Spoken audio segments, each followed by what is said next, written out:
Hello. Why don't we get started now? My name is Lata Nott, and I am the Executive Director of the First Amendment Center, which is located right here in DC at the Newseum.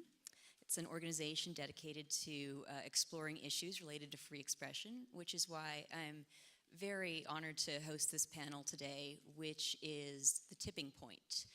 When is cyber incitement responsible for violence? And our goal today is to have an informal discussion about the dividing line between free speech and hate speech, and what factors can lead hate speech to result in actual real-world violence.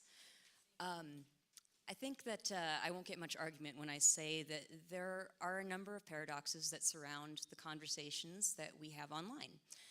They are hosted and moderated by private platforms, but they have a huge impact on public discourse.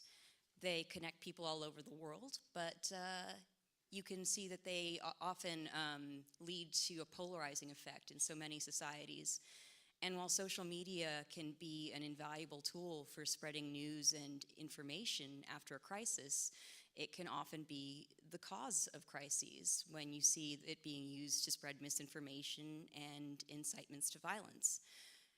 As a free speech advocate, I'm generally in favor of more free speech rather than less speech, and I'm wary of censorship, but it's hard to deny that social media can have an amplifying effect on violence and its users, that it is susceptible to manipulation, and that it can have a real-world cost, a human cost, when unfettered communication does lead to violence. And it's always been very difficult to balance free expression with security and safety. And luckily for us, we have two experts today who can help us parse some of the things that we should consider when doing so. And our first expert is Richard Wilson, who is the Gladstein Distinguished Chair of Human Rights and Professor of Law and Anthropology at the University of Connecticut. And we also have Stephanie Kleine-Ahlbrandt, who is the finance and economics expert on the UN panel of experts established pursuant to UN Resolution 1874. The plan for today is that both Richard and Stephanie are going to present their initial commentary on the research that they've done in this area. They'll talk about the case studies of Myanmar and Guatemala. Richard will walk us through the framework that he has developed to assess when hate speech is likely to turn into violence. And Stephanie will talk about where we can go from here. That with what we know about online speech and violence, what are our next steps? What course should we plot? After that, I'm just going to ask a couple of questions to get the discussion started, but I'd like to turn it over to the audience for your questions following that. But first, Richard. Hello, everyone. Today, we released a report, Invisible Threats, Online Hate Speech Against Human Rights Defenders in Guatemala. With the ABA. And behind me is a team producing this report. My colleague, Molly Land, who unfortunately is ill and couldn't be here today, but she has been more than an equal partner. And also the research and much of the writing for the report has been done by students at the University of Connecticut School of Law. Two of them are here. I can't help but embarrass them because that's what teachers do, ask them to stand up. Mona Abbas and Jonathan Donovan.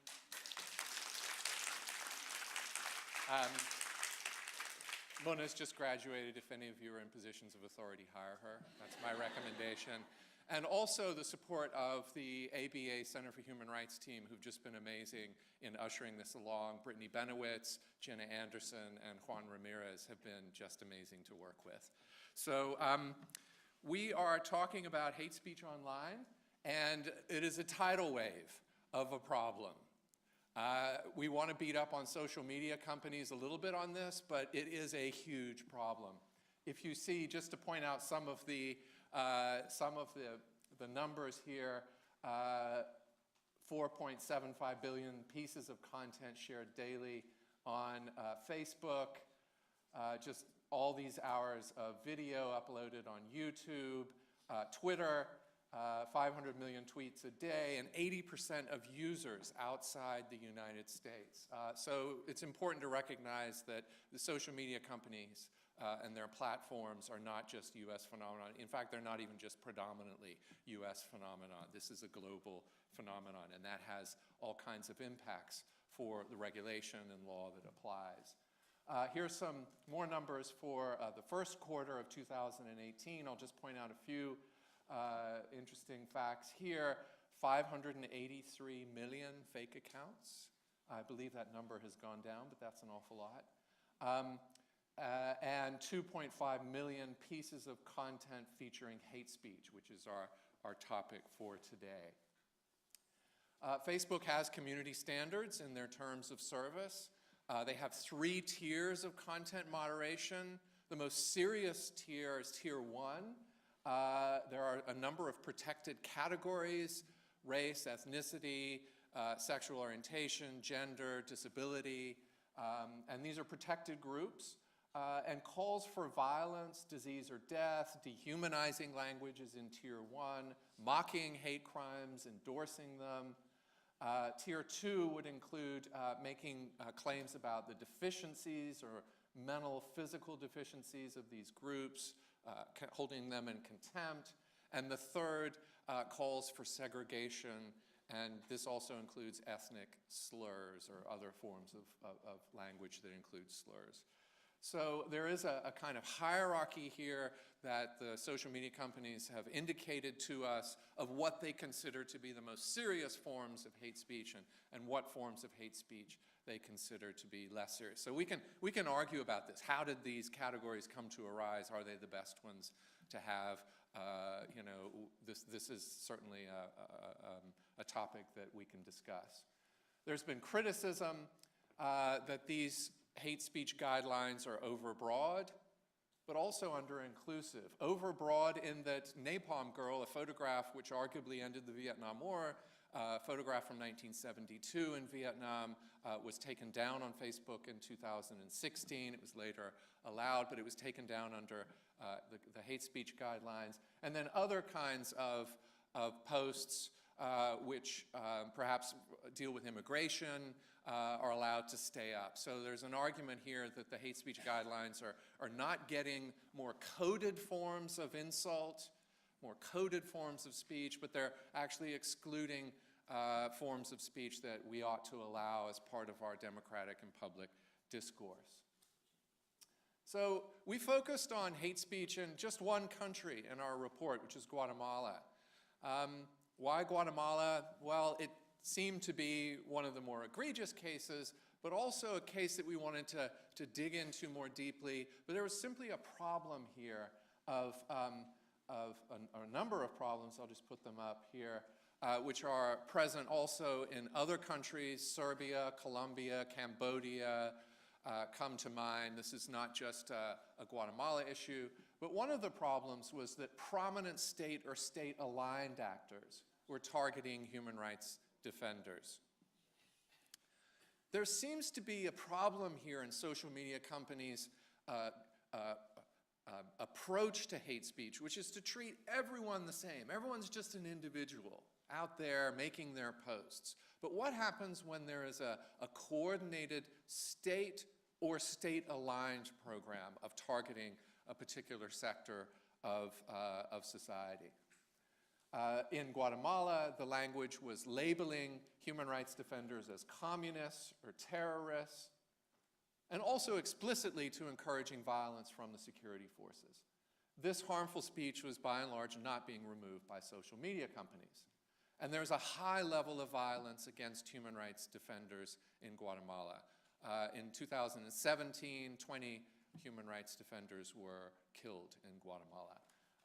Is there a correlation then, this is our question, between the targeted harassment, intimidation, and incitement by state and state-aligned actors and the actual violence on the street against human rights defenders? It seemed like there was a correlation in 2018 when President Morales called human rights defenders criminales, criminals, and 8 were killed in the subsequent months.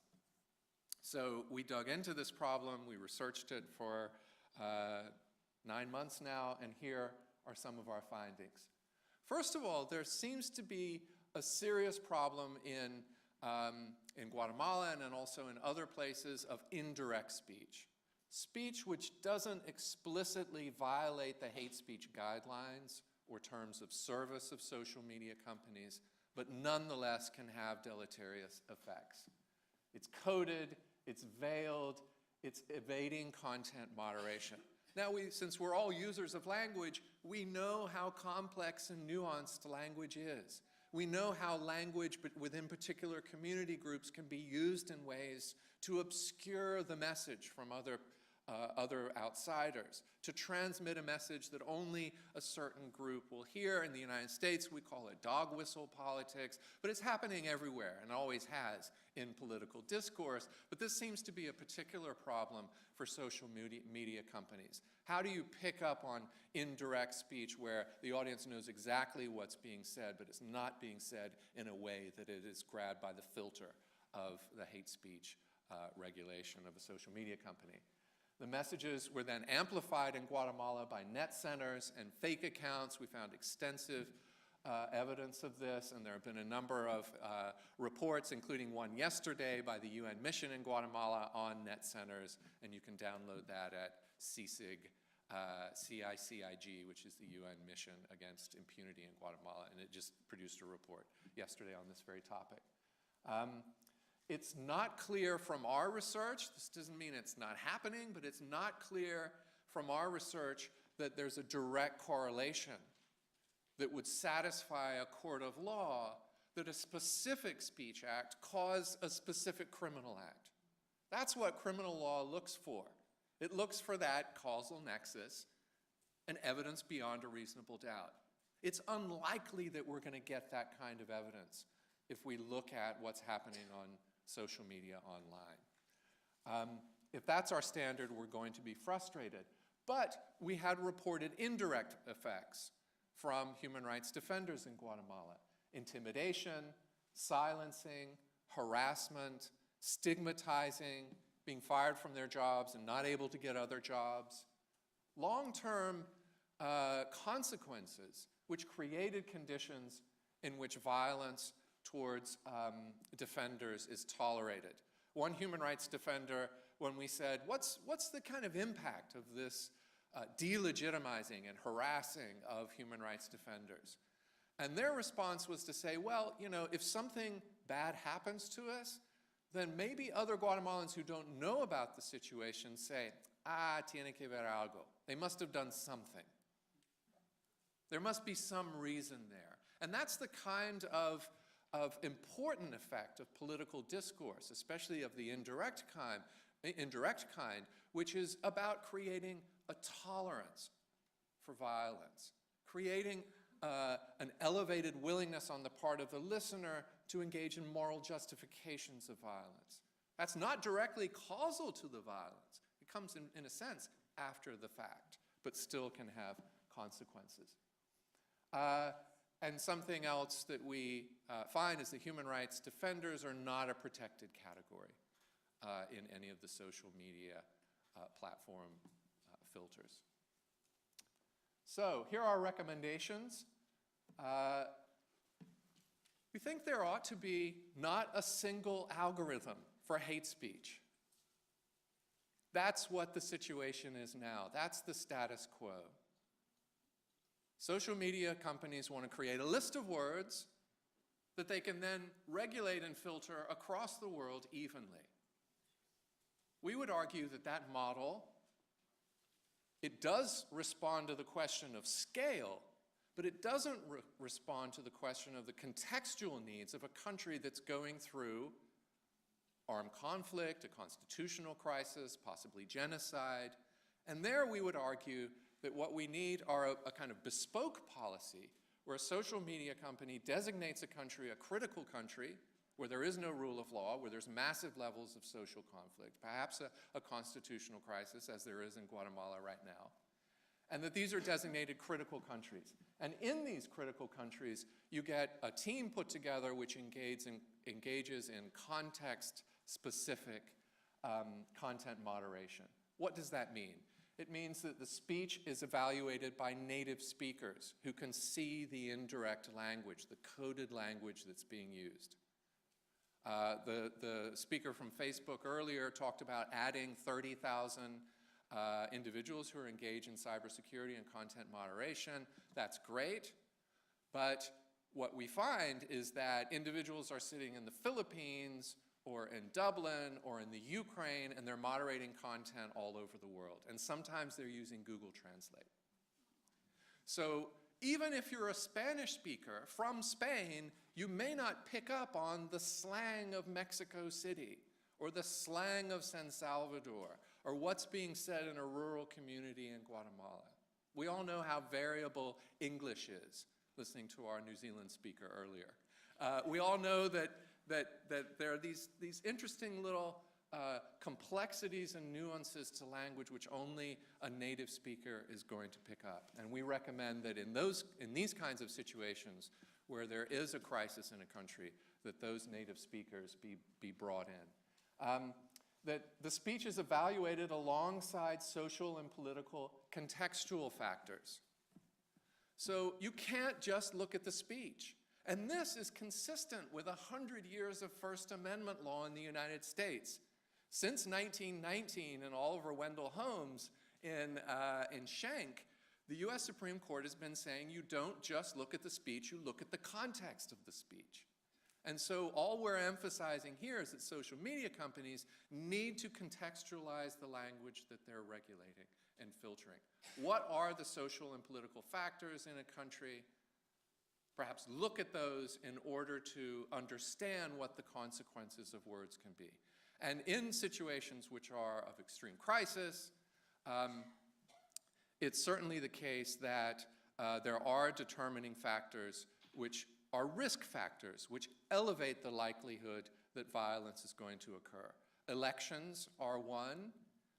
It's a common one. There's much more interethnic violence and interpolitical violence around elections. The authority of the speaker is another. There are a number of factors which are risk factors, which are indicative and predictive of the likelihood. Thirdly, look at the status of the speaker. Are they state or are they state-aligned? We request and recommend that content moderation be sensitive to coded or veiled speech, and that there be deplatforming of accounts that violate the terms of service. This is what they're meant to do anyway, and this might be done in a more consistent fashion. As a result of our investigations and report, one Twitter account, the Fundación contra el Terrorismo, which is one of the worst accounts in Guatemala, has been suspended and closed, but which we may consider a victory. But then there's the question of what appeals process is there? We'd like to see social media companies being very explicit about the reasons for deplatforming, the reasons for removing content. Could they explain that? Could they give us clear criteria when an individual, and provide some kind of appeals process for them? Thanks very much.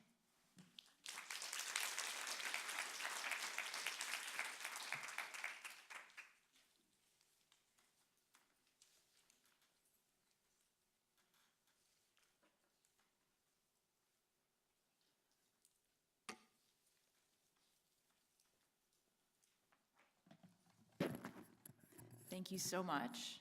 I'm revising my speech a little bit to take account of some of the points that we had in common. So I'm going to speak today both about platform governments and just a little bit of time on government repression and use of the internet by authoritarian governments to suppress rights. The main rights at stake are right to privacy and freedom of expression and association, and there are others as well, but those are the main ones that I'll address. With the privacy rights, the main impediment is really just connected to the inherent online business model, which relies on extraction of information to better target ads. And freedom of expression, the boundaries are defined in a kind of a gray zone between legal frameworks and company norms. I just want to start with a quote. E.O. Wilson said, "The main problem with humanity is that we have Paleolithic emotions, medieval institutions, and godlike technology." And this has led to really an extractive attention economy with reverse engineering of human instincts. That's sort of where we are today. And what this requires, and I'll get into some recommendations in a bit, we really need action by the companies, by governments, and civil society to better protect speech in the digital age, and not merely incremental changes at the margin of sort of social media's management of public space.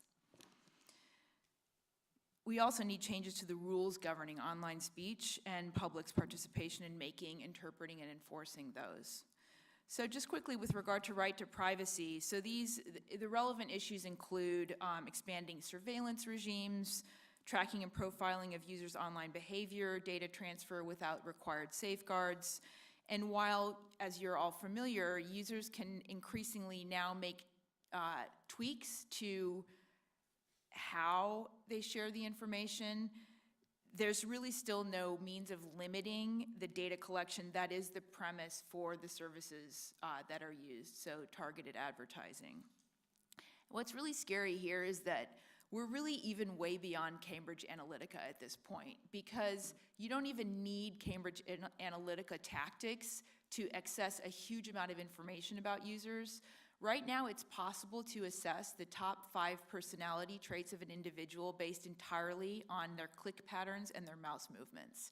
And it's likely that that information will be given to an insurance company before you yourself, like they can find signs of Parkinson's years before you have any actual real symptoms. And that's likely to be given to and sold to an insurance company, to a government, before you as an individual will be given that information. Moving on to freedom of expression. So the platforms like to speak as though they are enablers of freedom of expression and association, and you've heard how that's done, connecting all these people, giving rights, giving free speech to a whole host of people. But they effectively enforce boundaries for expression based on mostly company-created norms or community-type standards and legal standards, but we don't really know the actual mix of all of that. And then they regulate content through different forms of content moderation. So there's algorithms, there's user-flagged content, there's requests from governments and other state actors and agencies for removal of content. Now, the algorithms have been successful to a large extent with things like child pornography, terrorism, violence, including suicide, but not to repeat too much what Richard has said, but it's really much less successful for hate speech for the obvious reasons of the use of allegory, the use of nuance, the use of coded language.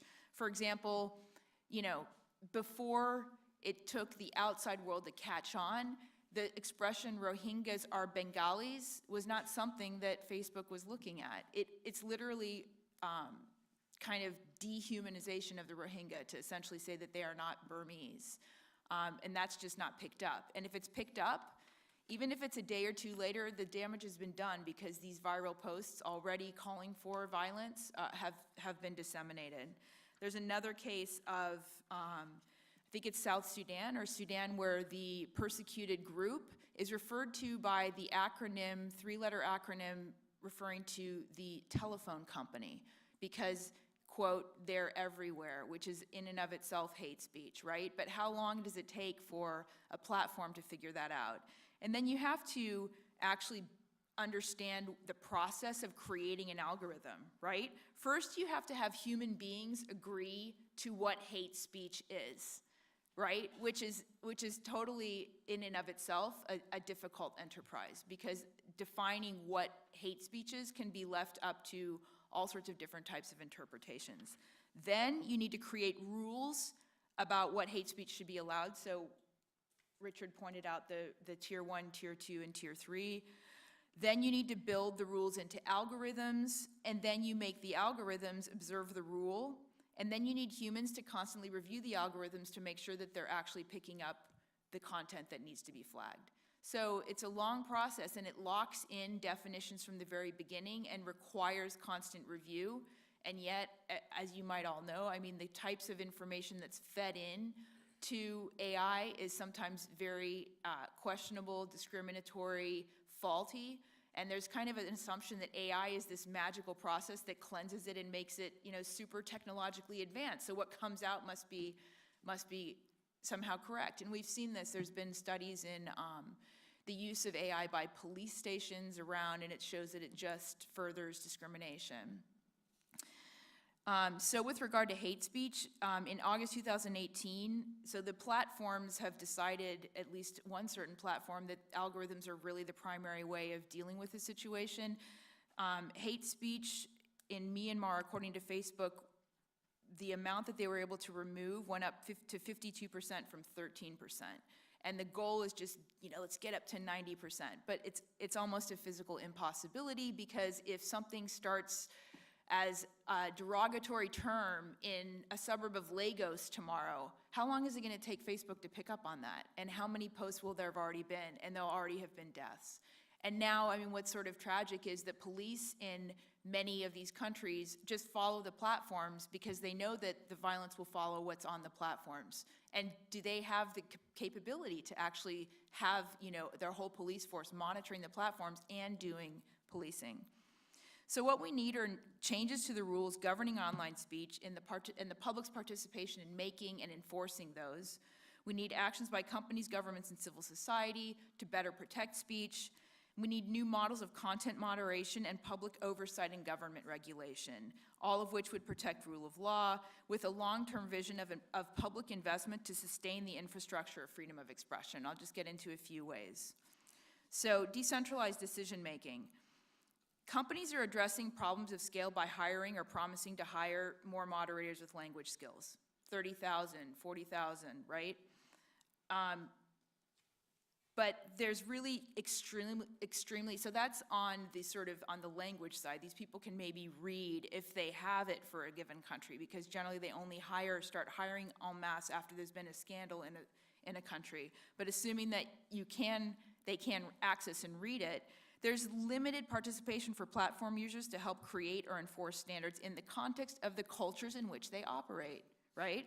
Every community is different. You have global human rights standards, and they're implemented differently according to national contexts. So there needs to be better interaction within coverage from the field. You need more people on the ground that know what's going on, right? Putting them all at the level where people are actually impacted by their decisions and have some role in governing them. It's like a governance question. So in addition to sort of content moderators and oversight board, one can imagine actually having employees from the company who manage in the country concerned and not just helicoptering in from California or from wherever.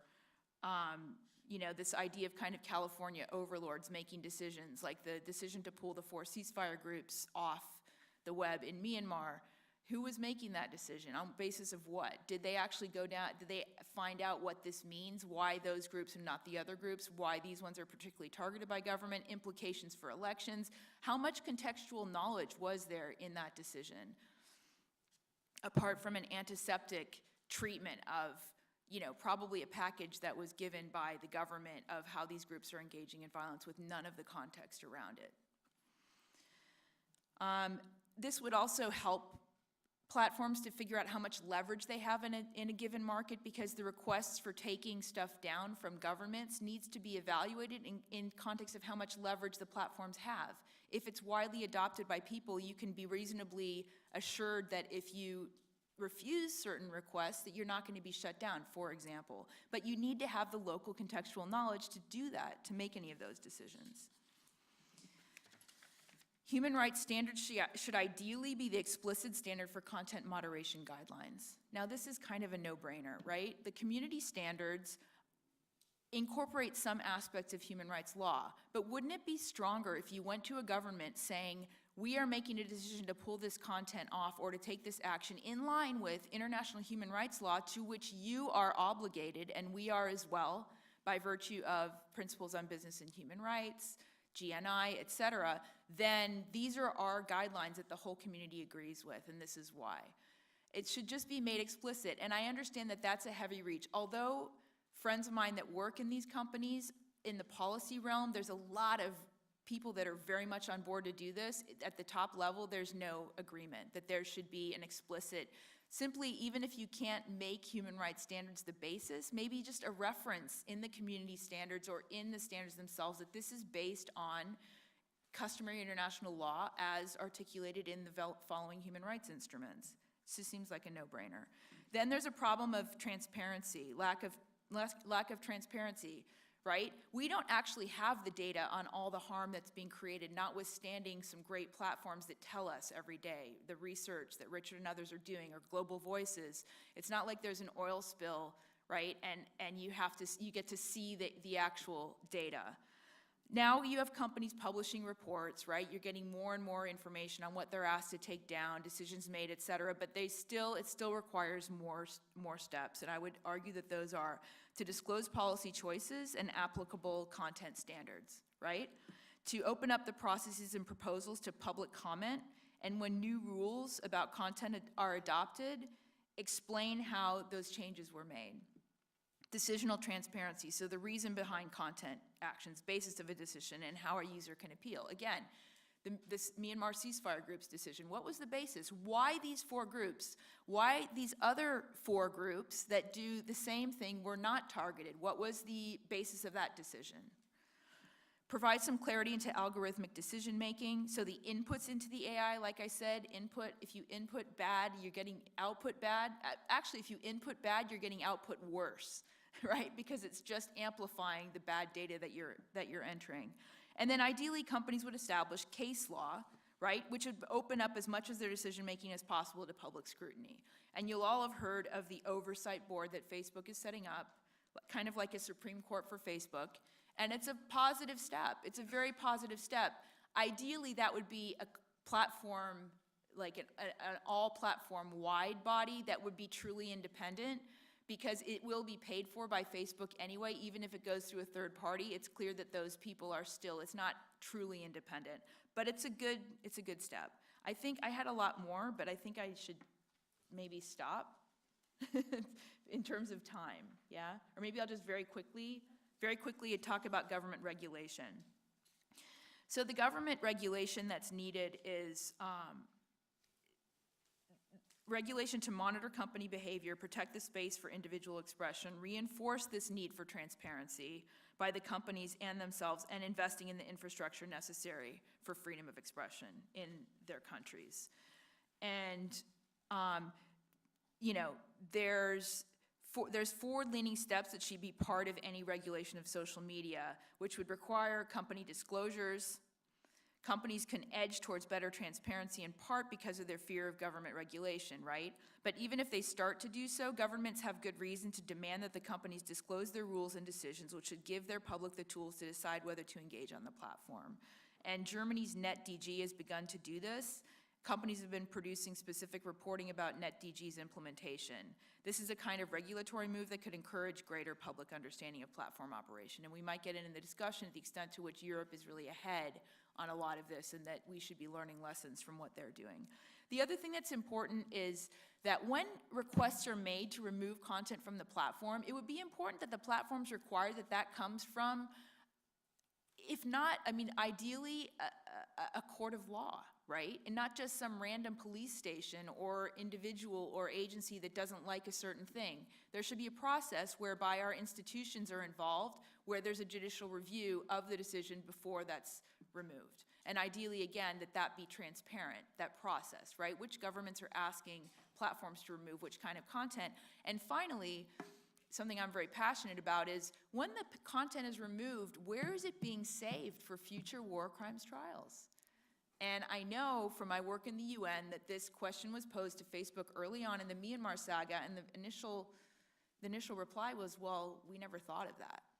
I think that now they're thinking about it, but just imagine what kind of a job it is to be able to maintain and categorize that information. It's valuable information about things that are happening that are subject to international jurisdiction, for example. So that's just another issue that we have to get our heads around. And with that, I'll stop.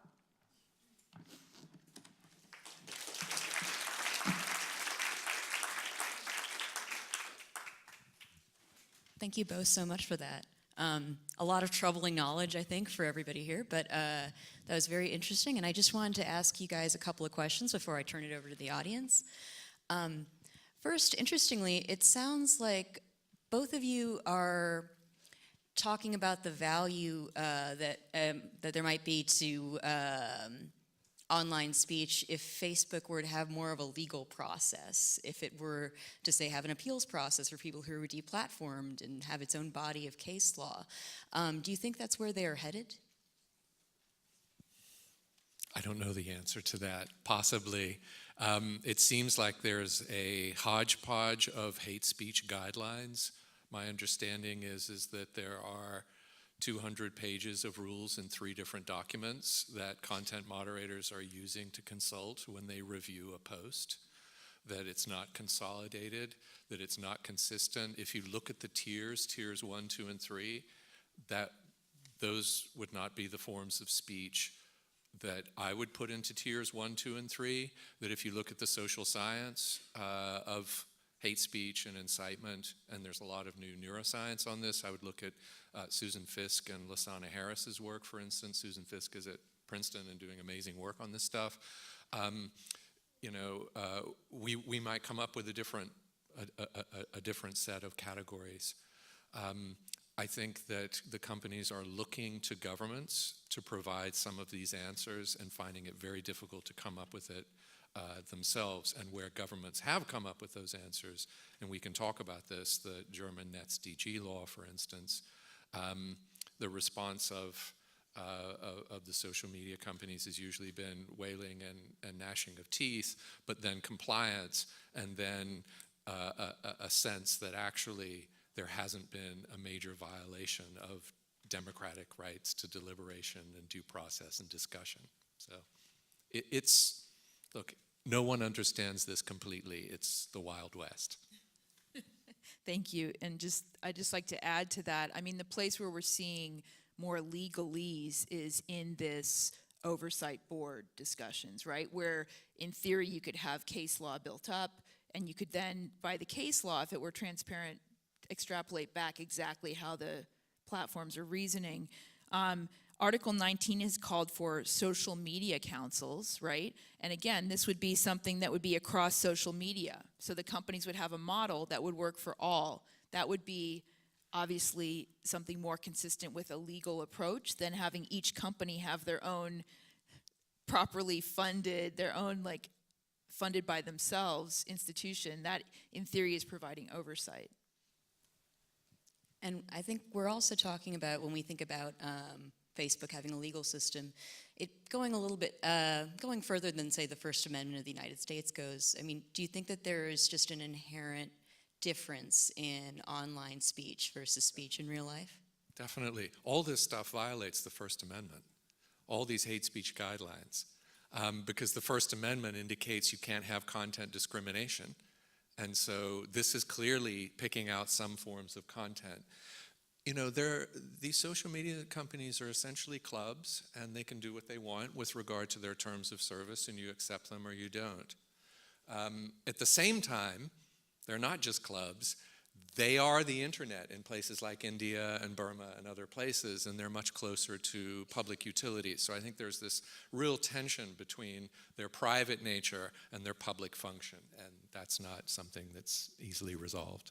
Yeah, I'll just point out a different issue, which is the difference between protecting speech that's not online and speech that is online. So your drunk uncle in the back of the room making ridiculous racist comments is one thing, and putting that online when, it's inciting hundreds of thousands of people to commit violence against those people. So you just have this amplification aspect where crazy ideas are given a megaphone in a way that creates off-platform situations of violence and other abuses of human rights.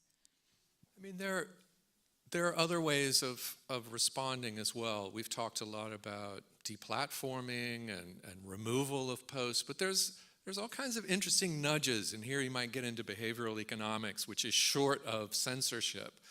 But if someone uses an ethnic slur in their Twitter post, a little little box could pop up saying, you know, this violates our terms of service. Are you aware of that?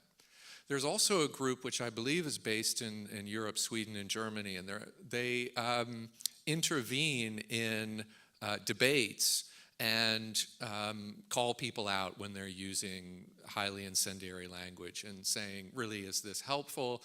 And it's interesting how much that kind of shaming and norm enforcing can be effective. And the group argues that when they do that, 80% of the posts are actually taken down by the users that posted them. They're shamed. So it's dialogue, shaming dialogue rather than censorship. I see what you mean. We've got about 10 minutes left, so I would like to turn it over to the audience to see if there are any questions. And I've been told that we have at least a couple of microphones running around. Is that true? Yes. Yay. All right, can we get one over there?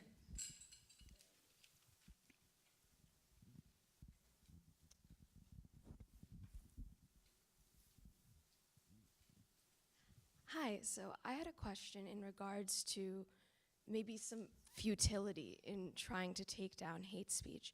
And I think you kind of spoke to that earlier, both of you, in terms of the shaming idea and that aspect, in the sense that when we take down hate speech, that kind of pushes it towards darker corners of the internet that we can't regulate, towards new platforms, or even creating one's own platform on which to kind of create that echo chamber and push those ideas in the community that they're accepted. I think that maybe what's even more dangerous than the extremist hate speech are people who are kind of on the margin or susceptible to turning towards it.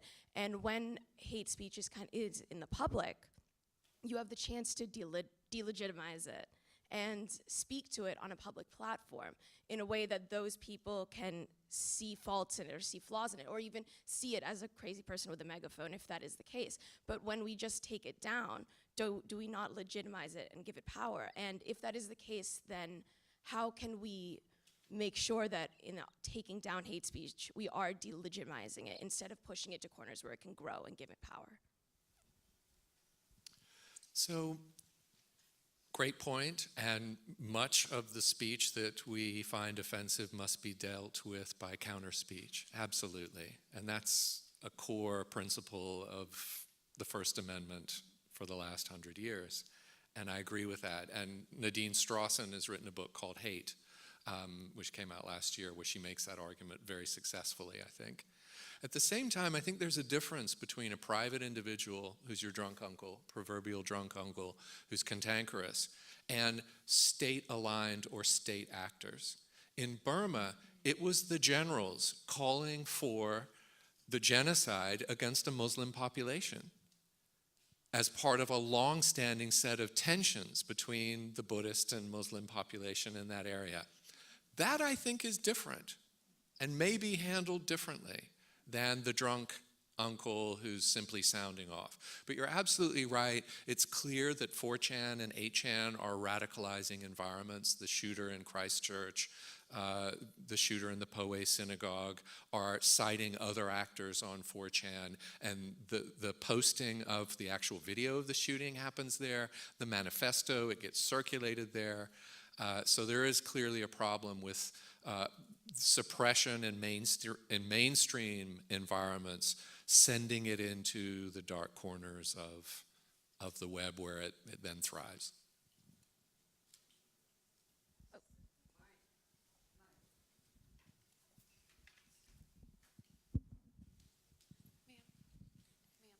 We've got one.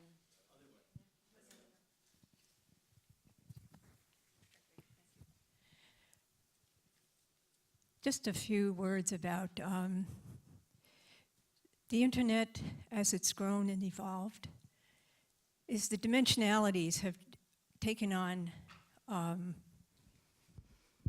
scope that people say, oh, we can't regulate it. Or if you have, for example, going back as an attorney, to the days when, rather innocent, when you had broadcast programs.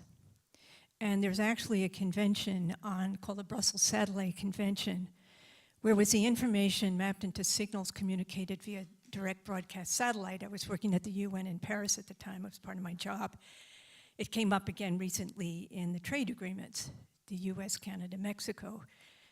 So in that context, when we went to the diplomatic conference, some countries had come into the diplomatic conference. They didn't realize it was a broadcast. That wasn't warmongering or signal jamming, and they wanted to turn it into something to control the actual information itself. I don't call it content. It's the information represented in some form. And at the time, they went ahead with the Brussels Satellite Convention, and they referred to the Outer Space Committee of the UN to deal with the more political issues about warmongering and jamming. And today, it's much, the dimensionalities are larger because a lot of people can communicate more than they ever could before.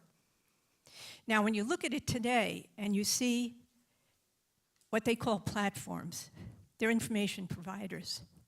And as an information provider, they could be good or they could be bad. They could be state actors. So I would be very reluctant to actually have as a legal framework run out of private groups that may be actually state actors. So there has to be the rule of law, and that's why we're here today to talk about.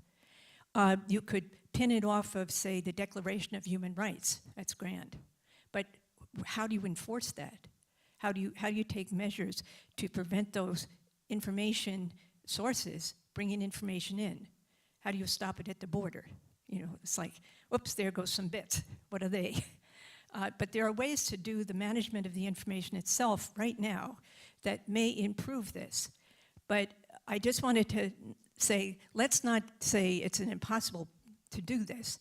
Now, there's an example recently where they actually did it. I'm a copyright lawyer, so they had the notice and takedown in the copyright structure based on the WIPO treaties. So you have to take some positive measures to indicate your information is not really openly public. So if you did, you can actually ask the platform to have a notice and takedown. But then there's a legal process if something is not carried out properly. If you said to take it down, you weren't authorized. Or if you were the platform and you somehow wouldn't obey it.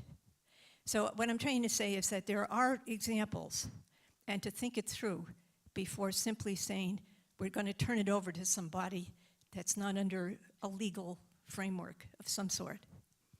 That was more an observation than it was a question, sorry. That's right, thank you. I think we have time for a couple more questions. Can we get a microphone over here? And then I think I might have grabbed it first, if that's okay. My name's Adeline Hyde. I work for the Washington Office on Latin America, and this report, particularly on the case of Guatemala, is very timely. And I'm just wondering, I have a quick question, if, while we wait on some of these models to be adapted or accepted on a larger scale, how, in a worsening political context like that of Guatemala, what can we tell individual human rights defenders or organizations that are experiencing this and might in the next few months have a heightened experience of this to do in this moment as someone who doesn't work on these issues as frequently? Thank you. So did you hear the question? It was, what can we tell human rights? She works in Latin America. What can we tell human rights defenders in Latin America or elsewhere about how to respond to these issues? That was a question we asked social media companies, and they, Twitter said that they were engaging in a number of training exercises. It is clear that training can help in greater literacy on social media, to know how to flag, to know how to respond to a program of harassment. But it's also very difficult to say to someone, if you're experiencing a troll storm and you've got 10,000 bots hitting your Twitter account, is there anything you can do about that? Probably not. Probably hide under a rock for a while. But it's clear that then triggers a responsibility on the part of the state to, if it is neglectful of a pattern of abuse, of intimidation and harassment, then that does trigger international and national obligations, legal obligations on the part of a state to protect its citizenry. And we don't allow, no country allows incitement of murder. you can't do that. And if they don't enforce it, or they enforce it in a way that is only for some people and not for others, like human rights defenders, then that's a problem. And so then one can argue that it could be taken to a higher order Inter-American Commission. I'd love to see the Inter-American Commission on Human Rights take this case. I'd love to see the commission or court, probably the Center for Human Rights, thinking about this, and I've already thought about this months earlier, so I'm just behind the curve here. But yeah, that would be really interesting to get legal guidance on those kinds of questions. Right, and one last question. I sort of have a practical question. Like earlier, you mentioned that how in the U.S. or in certain countries, Facebook and other social media platforms are essentially clubs and are private and can make their own terms, while in other places are more public. And I wonder if in other areas of our legal system, sort of classifying social media platforms as public accommodations, for example, like for purposes of the Americans with Disabilities Act, classifying Facebook as public, so they have to comply with web accessibility. If there is a potential impact in doing so in that realm, and how that could have an effect on whether or not Facebook is allowed to basically have these terms that might be seen to violate the First Amendment. Okay. It's a great question. So the question is, to what degree would designating companies as public companies or public utilities allow greater enforcement, for instance, of the American Disabilities Act? It's a great question. And I could see that what you're describing could be a useful process to explore, but here's my reticence, and that is if, for instance, these social media companies were designated public institutions or public utilities in some way, then they would be like public universities. And the ACLU has a 100% record of suing public universities for setting up hate speech guidelines. Michigan being the perhaps most prominent example. When University of Michigan created hate speech guidelines in the 90s, they essentially just ended up writing a check to the ACLU for their legal costs. They lost that one. And so there, the very capacious framework that social media companies have created for regulating hate speech would go away, and it would become much more constricted. It would go right down to the First Amendment, which allows certain kinds of suppression of hate speech. For instance, the Virginia versus Black 2003 the cross-burning statute of Virginia was upheld at the Supreme Court because it only referred to intent to intimidate, whereas the Michigan statute, intent to intimidate on the basis of race or ethnicity, was struck down because that was content discrimination. So then we would have a much more restrictive framework if that were the case. And do we want that? It's an open discussion. Well, thank you all so much for coming to this plenary session. Thank you to our panelists as well. Everyone, I have a housekeeping announcement.